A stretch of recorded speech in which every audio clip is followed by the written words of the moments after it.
இன்னைக்கு தான் ஊருக்கு கிளம்புறமேன்னு கொஞ்சமா நல்லா சாப்பிடலான்னு பார்த்தேன். டயட் மொத்தமா முடிஞ்சிருச்சு. Welcome to day 43. இன்னைக்கு ஊருக்கு கிளம்புறதுனால இந்த பிரியாணி காம்போ ஆர்டர் போட்டேன். ஆனா வரும்போதே டேமேஜ் ஆகி தான் வந்துச்சு. உள்ள குலாப் ஜாமுன் கொஞ்சமா மிக்ஸ் ஆயிருந்துச்சு. ஹலீம் கொஞ்சம் வெளியே வந்துருந்துச்சு. ரைத்தா எல்லா இடத்துலயும் கொஞ்சம் ஸ்பில் ஆயிருந்துச்சு. குலாப் ஜாமுன்ல தவிர மற்ற இடம் ஒன்றும் பிரச்சனை இல்லை.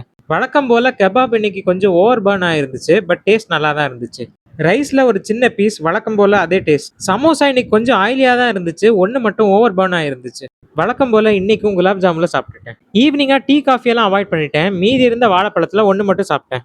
நைட்டு டின்னருக்கு பக்கத்து கடையில் கிரில் சிக்கன் குவார்ட்டர் வாங்கிட்டு A to Bல சப்பாத்தி ஆர்டர் போட்டுட்டேன். பஸ்ஸுக்கு வேற லேட் ஆயிட்டு இருந்துச்சு. அந்த சப்பாத்தி வரவே இல்லை. அன்னைக்கு கொஞ்சம் மழைங்கிறதுனால ஆர்டர் டெலிவரி ஆக ரொம்ப லேட் ஆயிடுச்சு. வெயிட் பண்ணி இந்த கிரில் சிக்கன் ஃபுல்லாவே சாப்பிட்டு முடிச்சிட்டேன். அது கூட ஒரு குப்பூஸும் வந்துச்சு. அதையும் சாப்பிட்டு முடிச்சிட்டேன். சிக்கன் வெளியே ரொம்ப ஆயிலியா தெரியல. பட் உள்ள கொஞ்சம் ஆயில் யூஸ் பண்ணியிருக்காங்கன்னு தெரிஞ்சது. சாப்பிட்றதுக்கும் நல்லா இருந்துச்சு. ஒரு வழியா சப்பாத்தி எப்படியோ வந்துடுச்சு. கொஞ்சமா சாப்பிட்டுட்டு மீதி என் ஃப்ரெண்டுகிட்ட கொடுத்துட்டேன். கூடவே இந்த ரசமலாயும் வாங்கியிருந்தேன். அதையும் நாங்கள் ஷேர் பண்ணி சாப்பிட்டோம். ரசமலாயில் ரசகுல்லாவோட அதிகமான புரோட்டீன் இருக்குது. இன்னைக்கு சாப்பிட்டது எல்லாமே ஹை கேலரி ஃபுட்டுனாலும் புரோட்டீன்ஸ் அதிகமாக எடுத்துருக்குறோம். அது வரைக்கும் சந்தோஷம். மீண்டும் சந்திப்போம்.